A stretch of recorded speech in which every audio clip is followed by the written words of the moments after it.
So you're thinking about starting your own food forest. I'm going to give you 35 reasons that you should get started right away. And stay watching to the very end because I have one special tip that everyone needs to know before they start their own food forest. Let's get started.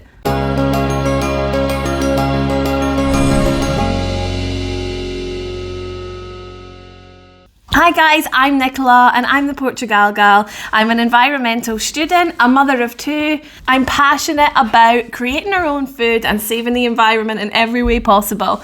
And food forests are one of my favourite ways to do this. And I just want to add, if you like this video, please subscribe and you can find out more about the environment, life in Portugal, growing a food forest and sustainability in general. Let's dive in. Number one, it helps keep us fit. Obviously, if we're doing manual work, outdoor work, we are going to be a lot fitter, which can help us live longer and just be generally happier as well. Number two, it can help reserve water. There are many techniques in permaculture and in having a food forest that will help you retain water. And if you don't know, water is a commodity that's due to run out pretty fast over the next 30 to 50 years. So the more fresh water that we can store on our land, the absolute better. Number three, creating ground cover. You've probably heard of the term rewilding, and actually it's my favourite thing to see people grow food forests on land that was maybe car parking lots or concreted or paving or patios, because we're taking away that hard structure and putting back to nature. So yeah, when we build a food forest, we are covering the ground, which in turn stops carbon being released into the atmosphere. Number four, to avoid supermarkets. I hate the supermarket. I use them. Everyone has to use them. The less that we can use the supermarket, the better. They are such bad pollutants and they are so bad for the environment. And the more that we can avoid them and avoid the plastics as well that we bring home from them, the better. Number five, it can be done anywhere. Now, the benefit is you can do this healthy practice, which will save the environment and give you lots of food anywhere. Absolutely anywhere. Even if you have a very small garden or just a patioed garden, you can change that. Unless you live in an apartment and you don't have any garden at all, but in that case, you can go to a community garden or you can ask your local council if there's any land which can be used. And also in some cases, there are people willing to donate land for community gardens. So you could start something like that. So there's always a way that you could do it. Number six, vitamin D. Vitamin D is very important. It makes us feel happier, and being outdoors in a garden or a food forest will make your vitamin D levels higher. So that is another reason to start a food forest. Number seven, restoring native species. By growing a food forest and using permaculture, we can bring back certain wildlife and plants to wherever we're growing. And I'm sure you've heard that we're short on bees these days. This is a great way to bring back all that wildlife that we rely on as human beings on the planet. Number eight, longevity. Now, when we are getting all this other good stuff, in turn, it's going to make us healthier and it's going to make us live longer. Pure and simple. Sunlight is good for us, the exercise is good for us, the fresh air is good for us. All going to make us live longer. And of course, the healthy food that we get from the food forest, good for us. And that brings me on to number nine, excellent fruit and vegetables. When we go to the supermarket today, the fruit and veg isn't quite what it should be. We have pesticides, weed killers, all sorts of other chemicals sprayed on our foods. And let's be honest, in the supermarket, most of the food isn't even food. So by having a food forest and following permaculture tactics, we can have some amazing fruit and vegetables for us and our families. Number nine, Number 10, it's something to leave for our future generations. Oh, that's deep. My kids are extremely interested in getting involved with our food forest.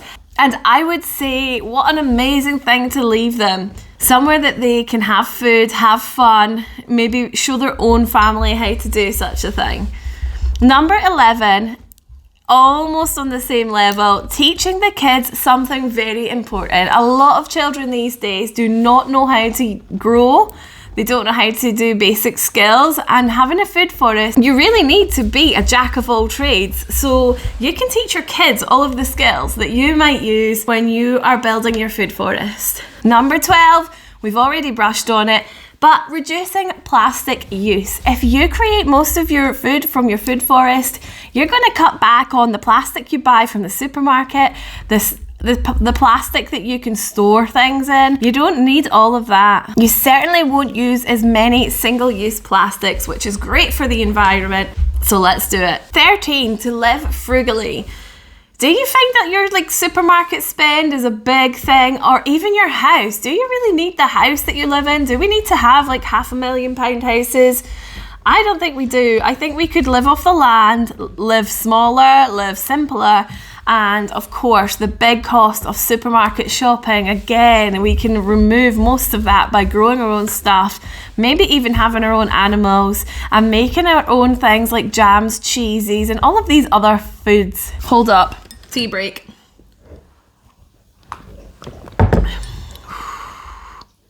Number 14, safeguard against unforeseen circumstances like pandemics. You can grow your food forest, and if you're told you have to stay at home for, I don't know, say 6 months or a year, then you have food at home. You don't need to risk going to the supermarket. You don't have to worry about not being able to get deliveries for 3 weeks at a time.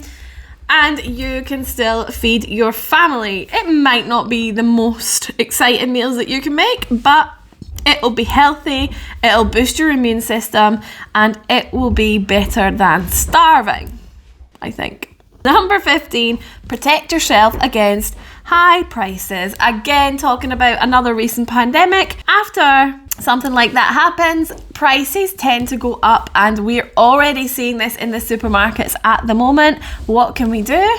Grow a food forest. We don't need to worry about the fluctuation of prices of food. We always have something healthy to eat. Woo-hoo-hoo for the food forest. Number 16, you do not need a job to survive. I know we're very much caught up on having things and this and that and nice houses, but let's be honest, do we really need any of it? As long as we can eat, drink, and have some basic things taken care of, we can survive. So if you lose your job after, let's say, a pandemic, then you don't need to worry as much as someone who relies on spending money on their groceries completely. You can maybe make things, you can sell your fruit, you can just sit around eating oranges all day if you like. And I kind of brushed on it there. Number 17 is you can create your own business. Yes, you don't need to just survive from your food forest, you can thrive from your food forest.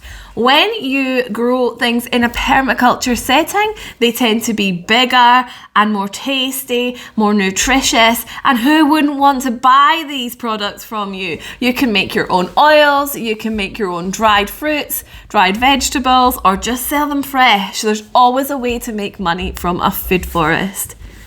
Number 18, reduce travel pollution. Again, back to the supermarket.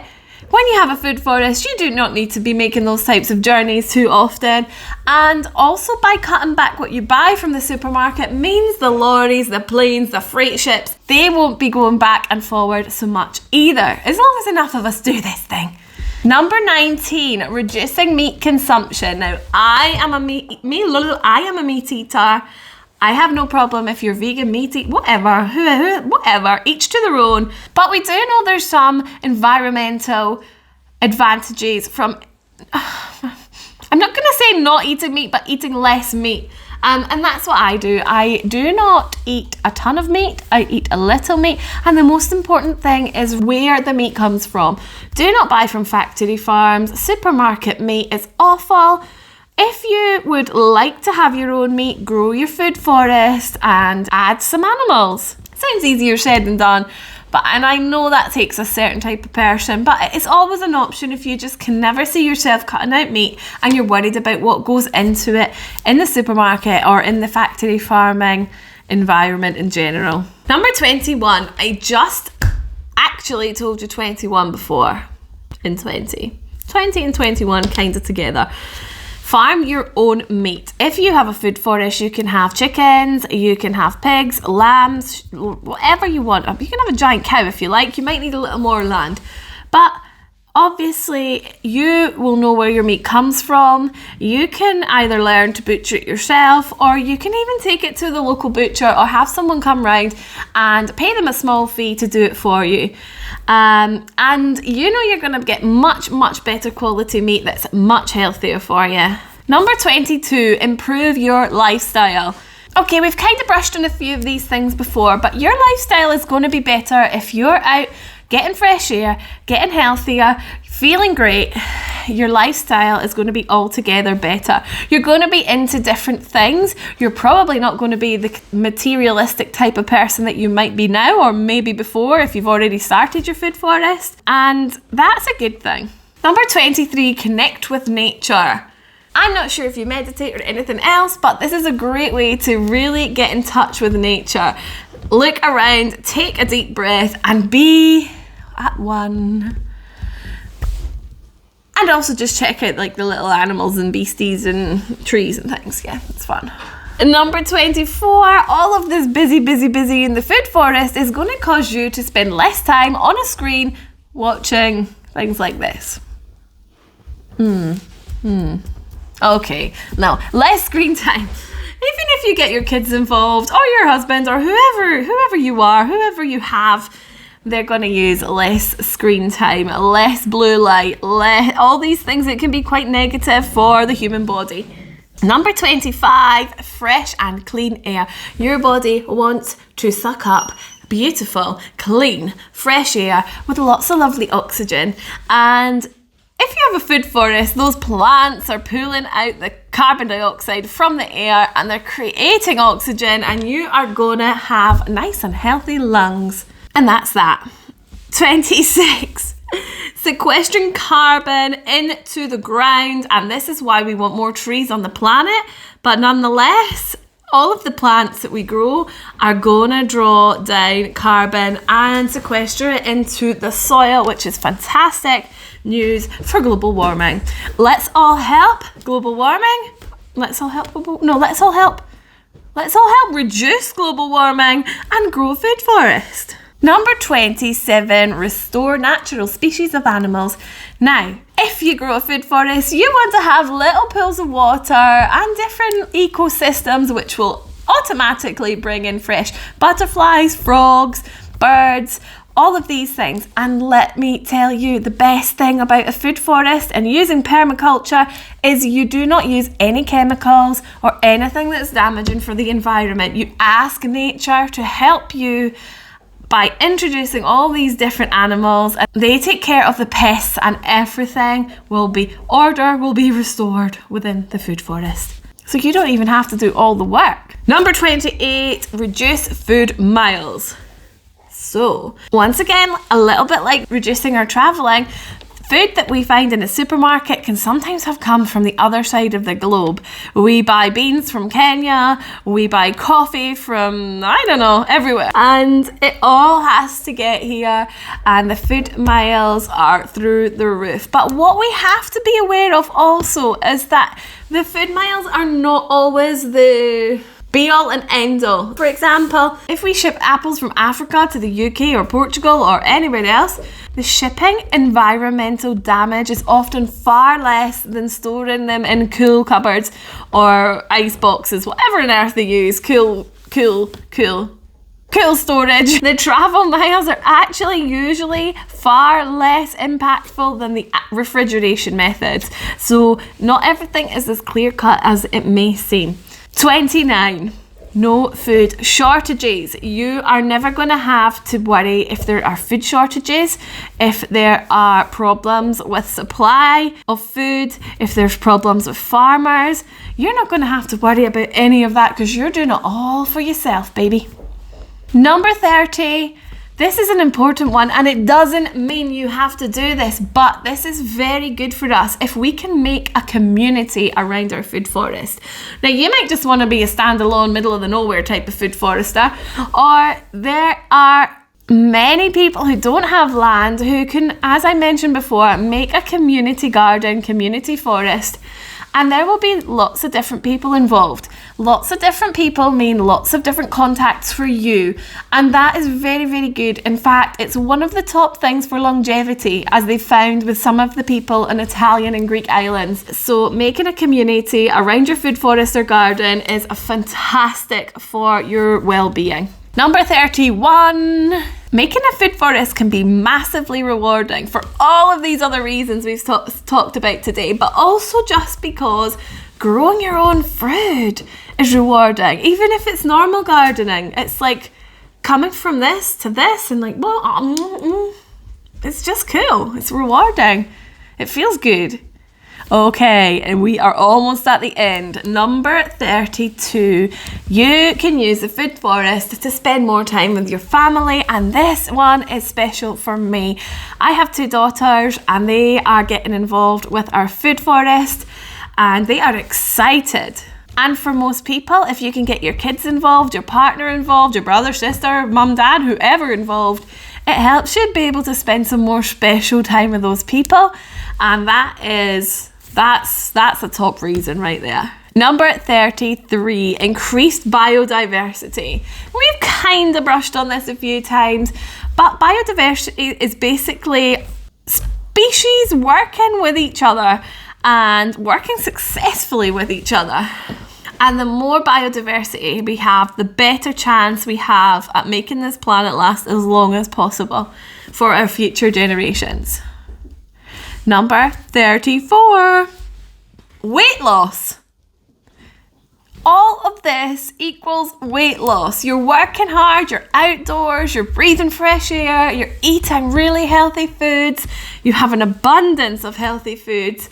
And this, if you're careful what you eat the rest of the time, this can equate to amazing weight loss. And the very last benefit of growing a food forest, although I'm sure there are some more I haven't thought of, is the choice of food that you have. So you are not restricted to your normal supermarket aisle. You can grow whatever you want in your food forest. Oh, I love passion fruit. That's what I will be growing.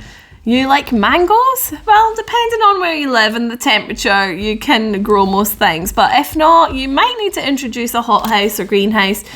But on the whole, you can really have a good variety of food no matter where you live. And you've made it to the end. Well done. Thank you. And the special bonus tip is to research thoroughly your species of plants and animals that should be abundant in your area. Now, this is going to be individual for each and every one of you, depending on where you are. And this is so important. I'm going to use an example of the eucalyptus tree in Portugal because that's where our food forest will be grown. And it is not a native species to Portugal. It came from Australia many, many years ago. And now all you see all over Portugal is eucalyptus and some pine, but a lot of eucalyptus. They use it for making the paper, and that's their like big export. But eucalyptus just sucks out the water from the land. It's a thirsty tree, it's dry. It's actually causing a fire hazard. I have no idea why they just go and replant eucalyptus forests when they've just burnt down a few years ago. So this is important. If, for example, I bought land in Portugal, I would kill every eucalyptus tree, use the wood however you please. You can obviously make use of it, and I would replant something that is a species that should be on that land. It is so important. You must use native species for your cover trees. And I can take a breath. Thanks for watching. I hope you subscribe if you're into permaculture, living abroad, food forests, self-sustainability, all of that. Join us next time for another video. Goodbye.